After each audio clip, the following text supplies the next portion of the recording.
un vaisseau fantôme. L'équinoxe est une des époques les plus funestes de l'année pour les navires qui se trouvent en mer. Au mois de septembre dernier, le vent rugissait avec fureur et ses rafales soulevaient des vagues énormes qui venaient déferler avec un bruit épouvantable contre la falaise à l'extrémité de laquelle s'élevait le phare de Pine Light, situé sur la pointe sud de Terre-Neuve. Depuis une semaine, on n'avait pas aperçu un seul navire à travers la brume épaisse de l'Atlantique. Le marin le plus audacieux n'eût jamais osé défier cette lutte des éléments. Les pilotes restaient dans leurs cabanes, les yeux fixés sur l'immensité. Tout mouvement avait cessé sur la rive abandonnée. La tempête sévissait avec tant de violence que les relations entre voisins étaient même interrompues. La taverne aux armes de la Grande-Bretagne restait déserte, et le landlord en était réduit à fumer son propre tabac et à boire son gin tout seul.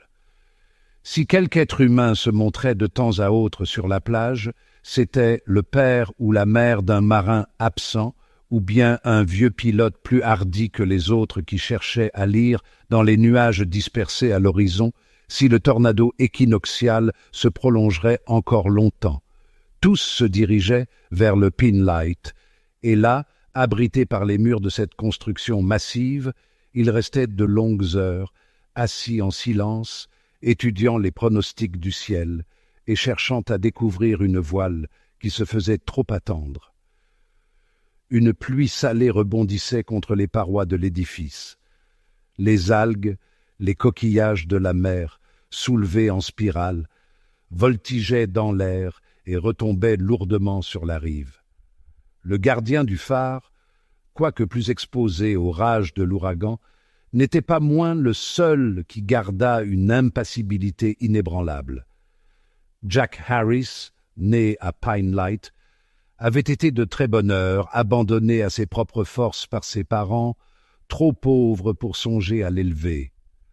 Doué d'une grande persévérance, d'une résolution intrépide et d'une obéissance passive, qualité principale d'un vieux marin, Harris avait fait son chemin, et à cette heure qu'il avait atteint sa 59e année, il jouissait, grâce à une petite somme d'argent amassée durant ses campagnes, d'une honnête indépendance, à laquelle contribuaient les émoluments de sa place de gardien du phare.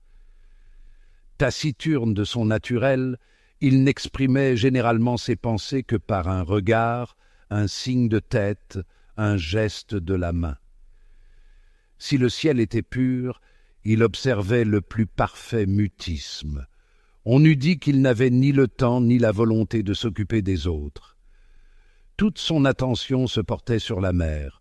Mais si l'orage grondait, Jack Harris devenait tout autre.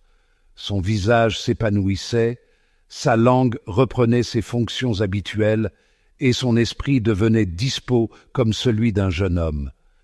Rien ne lui plaisait plus alors que la compagnie des pilotes qui venaient lui demander des conseils. Pendant l'orage terrible dont je viens de parler, Harris, abandonnant sa rêverie habituelle, s'était livré à une loquacité et à une gaieté inaccoutumées. Jamais peut-être il ne s'était montré plus dispos. Dans la soirée du 4e jour, il se trouvait assis au coin de sa cheminée, fumant sa pipe et chantonnant entre ses dents, lorsque plusieurs coups furent frappés à sa porte.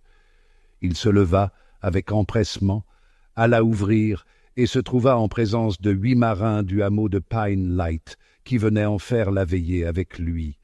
Tout en serrant cordialement les mains de ses amis, Harris leur disait « Halroi, mes garçons, voilà un temps du diable qui ne fait pas vos affaires. Je prévois que demain, il sera encore plus mauvais et pire après-demain.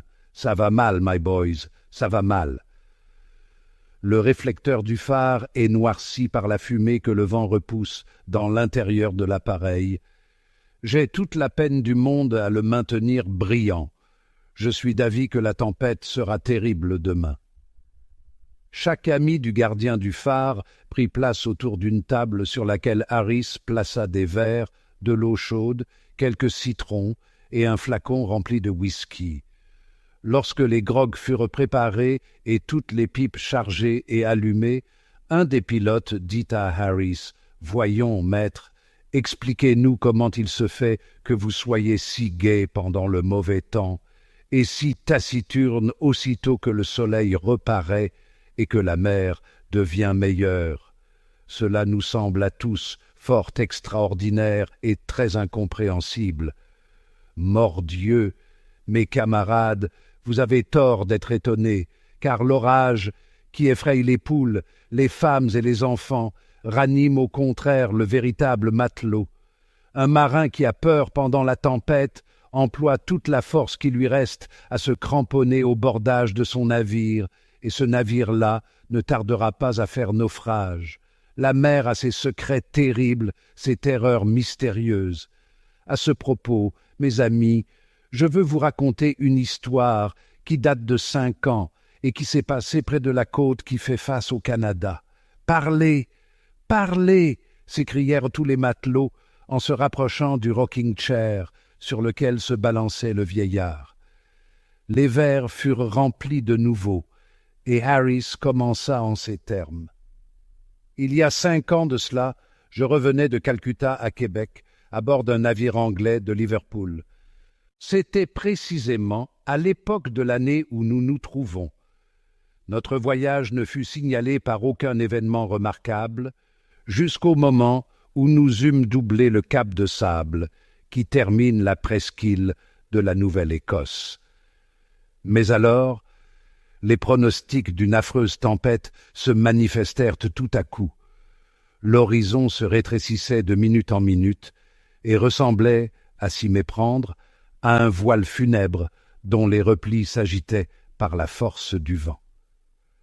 Sur nos têtes, les nuages couraient avec la rapidité de la vapeur et ils étaient sillonnés par les éclats du tonnerre. Autour de nous, les mouettes, les goélands, les alcyons et les Mother Carey Chickens rasaient d'un vol effaré et plein d'anxiété, les flancs et les gréements du navire, prêts à y chercher un refuge. Des bandes de bonites et de marsouins montraient leurs écailles brillantes à la surface de l'eau, sur les flancs et sur les sommets des vagues, ce qui, vous le savez, my boys, est toujours le signe le plus infaillible d'un gros temps. Le vent soufflait sud-ouest, et c'était avec la plus grande difficulté que nous pouvions nous maintenir dans notre route. Bientôt, le vent sauta au nord, et le thermomètre tomba à 2 degrés au-dessous de zéro. Le soir, il gela très fort, et le brouillard se métamorphosa en blanche cristallisation dans les cordages du navire. 2 jours après, nous atteignîmes les atterrages du cap Breton, et alors, louvoyant dans le canal situé entre 2 îles, nous parvînmes dans le golfe de Lorma. Là, un calme plat remplaça la tempête. Nous pouvions, sans lunettes, distinguer les dentelures des rochers noirs et polis de la côte de Terre-Neuve et la cime des hautes montagnes couvertes de neige. Enfin une brise favorable se leva et vint enfin enfler nos voiles. Nous fîmes route et tout allait pour le mieux, lorsque vers minuit, la vigie qui faisait le quart poussa un cri auquel matelots et mousses répondirent à la fois. Tous, se jetant à bas de leurs cadres, se précipitèrent sur le pont pour s'informer de la cause de cette alerte. Nos yeux cherchaient à percer les ténèbres pour découvrir quelque chose à l'horizon, lorsque, ô mes amis, à ce souvenir, mon sang se fige encore dans mes veines. Nous restâmes encore pétrifiés par le spectacle qui s'offrit à nos yeux. À 400 brasses de nous se dessinait la coque d'un navire aux proportions colossales, qui nous paraissait immobile et comme rivé au milieu des eaux. Il n'y avait pas un chiffon de toile au vent. Nul mouvement, nul bruit ne révélait à bord de ce vaisseau la présence d'un équipage. Les mâts, les vergues, les agrès, tout était recouvert de neige et offrait aux yeux la blancheur de l'albâtre. Notre terreur fut au comble lorsque nous vîmes cette masse gigantesque s'approcher. Elle n'était plus qu'à une encablure de notre bâtiment. « Pars à vire ! Pars !» s'écria le capitaine de notre navire, la voix étranglée et les cheveux hérissés sur sa tête. « C'est le vaisseau fantôme. »« Vous faites erreur, capitaine, » lui répliqua le second, dont les lèvres étaient aussi blêmes que celles d'un cadavre. « Ce n'est pas le vaisseau fantôme, car il n'y a pas une âme à bord, et le pont n'est pas couvert, comme celui du Hollandais volant, de squelettes blanchis. C'est plutôt le vaisseau du diable qui marche tout seul, mu par un pouvoir surnaturel. » Notre capitaine prit son porte-voix et héla le navire inconnu. Aucun mouvement, aucun signe de vie ne répondit à cet appel. Seulement le vaisseau continuait à s'avancer sur nous. En moins de quelques minutes, il ne fut plus qu'à une encablure de notre navire. Il semblait vouloir s'attacher à nous comme le fer à l'aimant. Une catastrophe inévitable et une mort terrible menaçaient notre vie à tous. Chacun des matelots prit en main un espar, et au moment où le vaisseau arrivait à bâbord, nous parvînmes à amortir le choc. Soudain, par un bonheur inespéré, un coup de vent rejeta notre navire à tribord, et c'est grâce à ce hasard seul que nous échappâmes au péril. « Il y a du monde là-bas !» s'écria tout à coup notre capitaine. « Regardez sur la pont, à côté de l'habitacle. » Et nos yeux suivaient le vaisseau mystérieux en cherchant à pénétrer le terrible mystère. La coque demeurait toujours immobile. Point de timonier à la roue, pas de vigie dans les haubans, pas de matelot aux manœuvres, mais sur le gaillard d'arrière, nous apercevions distinctement deux formes blanches, immobiles et comme appuyées sur le bastingage. Elles étaient enroulées dans des manteaux blancs que le vent faisait flotter à son gré. Une seconde fois, notre capitaine héla de toute la force de ses poumons. Cet appel fut inutile. Le vaisseau s'évanouit dans l'obscurité, silencieusement, comme il nous était apparu. Pendant les heures qui suivirent cette mystérieuse rencontre, nous nous demandions à chaque instant si ce n'était point un rêve, si nous n'avions pas été déçus par une illusion de mirage. Les plus superstitieux étaient persuadés que le diable était mêlé à cette fantasmagorie et que nous étions menacés de quelque catastrophe. Tout alla bien jusqu'au soir, mais pendant la nuit, le vent sauta au nord-est et nous filions avec une rapidité de 12 nœuds à l'heure, toute voile dehors. Tout à coup, quelque chose d'informe se dessina devant nous, se détachant en noir au milieu de l'obscurité de la nuit. Le timonier gouverna directement sur l'objet. Tout l'équipage était rassemblé sur le pont, les yeux fixés sur ce point de mire. « Largue les voiles !» hurla le capitaine qui se mit lui-même au gouvernail. « Pars à vire !» Et nous arrivâmes à 5 ou 6 encablures de l'horrible spectre qui paraissait devant nous, non pas blanc, comme la nuit précédente, mais absolument noir, de la flottaison à la cime des mâts. À la même place, sur le gaillard d'arrière, les deux formes recouvertes de blanches draperies, pareilles à des pleureuses, se tenaient immobiles, laissant flotter au gré de la rafale les vêtements dont elles étaient couvertes. Les vagues clapotaient contre les parois du navire. Par un secret instinct de conservation, tous mes camarades et moi nous sautâmes de nouveau sur les espars, dont plusieurs furent brisés quand le navire fantôme frôla notre bord. Nous nous crûmes perdus une seconde fois. Mais glissant à la surface des eaux, comme le ferait une ombre, la coque mystérieuse se perdit aussitôt dans la brume. Le jour suivant, le vent passa subitement au sud-est et nous contraignit à virer de bord, nous poussant au large vers les îles Madeleine. Nous passâmes en vue de plusieurs embarcations de tout tonnage occupées à la pêche de la morue. Aucune d'elles n'avait vu le vaisseau inconnu. Pendant les 2 jours et les 2 nuits qui suivirent, la tempête continuait et nous restâmes en panne. Mais la 3e nuit ne se passa pas aussi heureusement. Vers 2 heures du matin, la vigie de quart signala le vaisseau. À une portée de canon vers l'avant, le spectre se dressait sur la cime des flots, et comme toujours on voyait sur le gaillard d'arrière les deux formes humaines aux blanches draperies. Cette fois, seulement le navire fantôme disparut tout d'un coup, sans nous menacer d'un choc qui eût été fatal. Nous restâmes encore 24 heures ballottés par la tempête devenue plus terrible.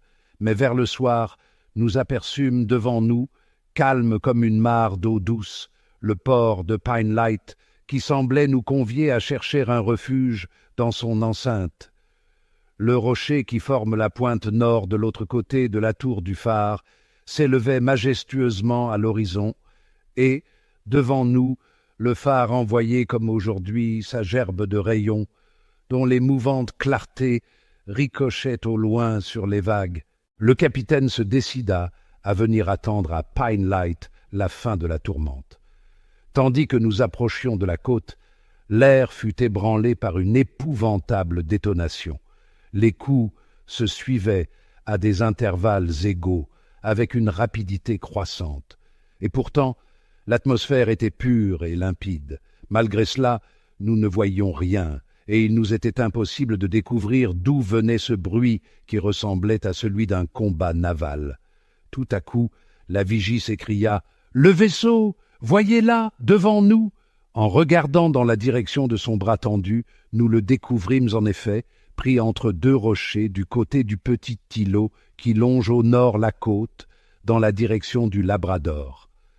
Ses mâts étaient brisés, et la carène, qui se cabrait comme un cheval indompté, retombait lourdement à chaque vague, se désemparant de toutes parts.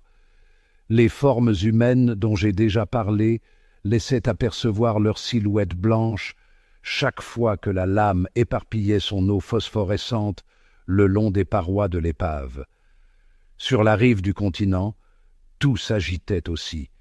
Le capitaine du port de Pine Light, suivi de la foule des habitants, se dirigeait en toute hâte vers le lieu du naufrage. La grève était illuminée par des torches sans nombre, et bien avant que nous eussions atteint le vaisseau, une flottille d'embarcations de toute grandeur couvrait la mer et s'élançait au-dessus du ressac. Néanmoins, nous fûmes les premiers à aborder l'épave défoncée, disputant au flot les débris de sa membrure. Nous nous hissâmes sur le pont, 8 matelots et le capitaine. Celui-ci arriva le premier avec moi, mais malgré notre courage, je puis le dire, les plus braves se sentaient glacés d'effroi en contemplant le spectacle étrange qui s'offrait à leurs yeux. Il était fait, réellement, pour exciter la plus profonde horreur. Contrairement à notre attente, l'équipage du vaisseau se trouvait au grand complet. Mais, le croiriez-vous, cet équipage ne se composait que de cadavres. À la base du grand mât, amarrés avec des cordes, 2 hommes étaient couchés sur un tapis de Smyrne. Le plus âgé, enveloppé de précieuses fourrures, tenait enlacé un jeune homme dont la tête reposait sur son cœur. À côté d'eux, une jeune femme serrait sur sa poitrine glacée un enfant de 5 à 6 mois. La scène qui devait frapper nos yeux dans la cabine était bien autrement horrible. Tout autour de ce caveau mortuaire, sur les coussins du divan, il y avait des cadavres dont les traits crispés laissaient supposer qu'ils avaient perdu la vie dans des convulsions violentes. Bientôt, le capitaine, revenant avec le livre du bord, nous lut un papier qu'il avait trouvé au milieu du registre maritime. Il contenait un récit de la catastrophe qui avait changé ce navire en un vaste tombeau. Voici à peu près la teneur de cette épouvantable histoire.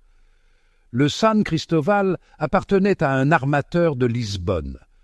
Le capitaine se nommait Don Diego de Santas et faisait route pour Ceylan.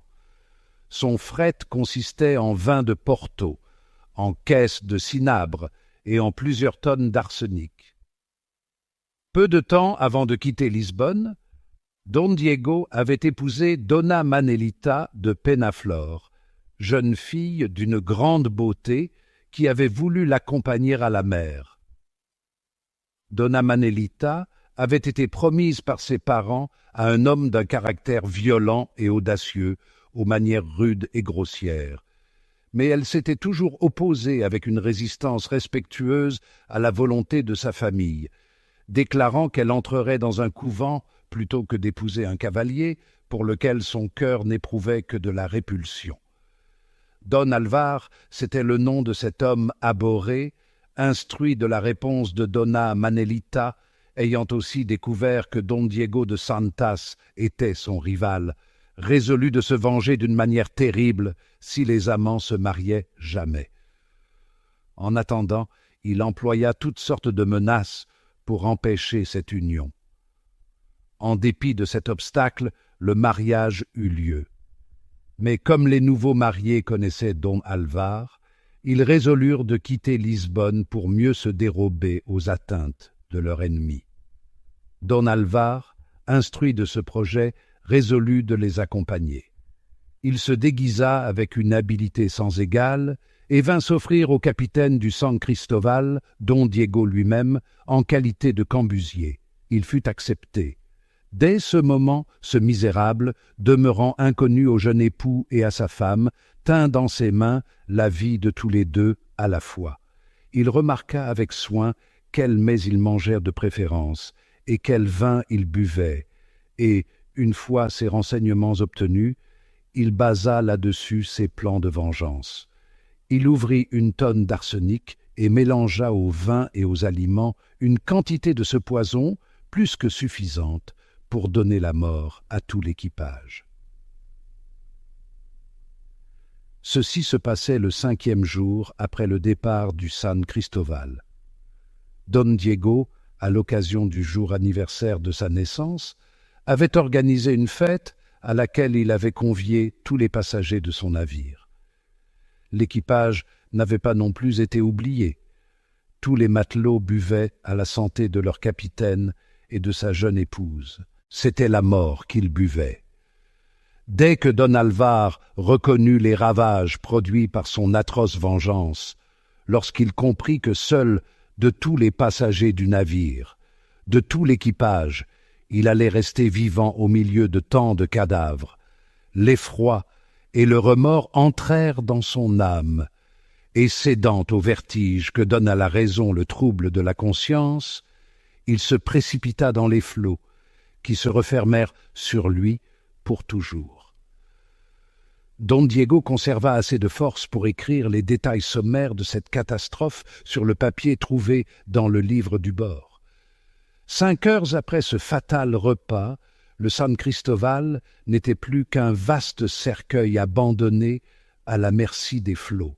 Parmi les passagers, comme le faisait connaître la liste contenue dans le registre du capitaine, il y avait 2 sœurs de la Merci qui se rendaient à Ceylan pour rejoindre la mission catholique de cette île.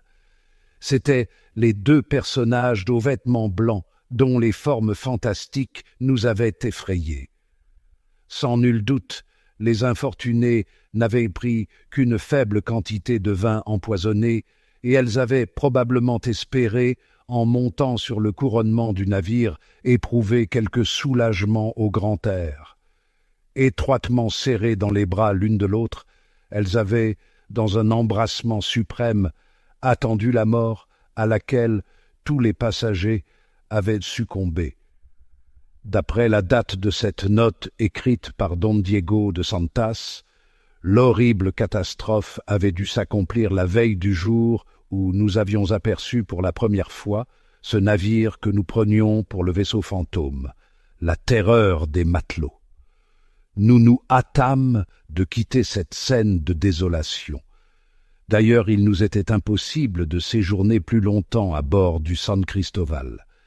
Les vagues se ruaient déjà contre les flancs désemparés du navire, qui ne devait pas tarder à céder à leur violence. Les 2 sœurs de la Merci furent les seules dépouilles que nous eûmes le temps de transporter à bord de notre yole. Nous allâmes les ensevelir dans le petit cimetière du hameau, et c'est sous la pierre tumulaire que vous connaissez tous que reposent leurs dépouilles mortelles. Leur âme est au ciel, mes amis. Prions pour elle.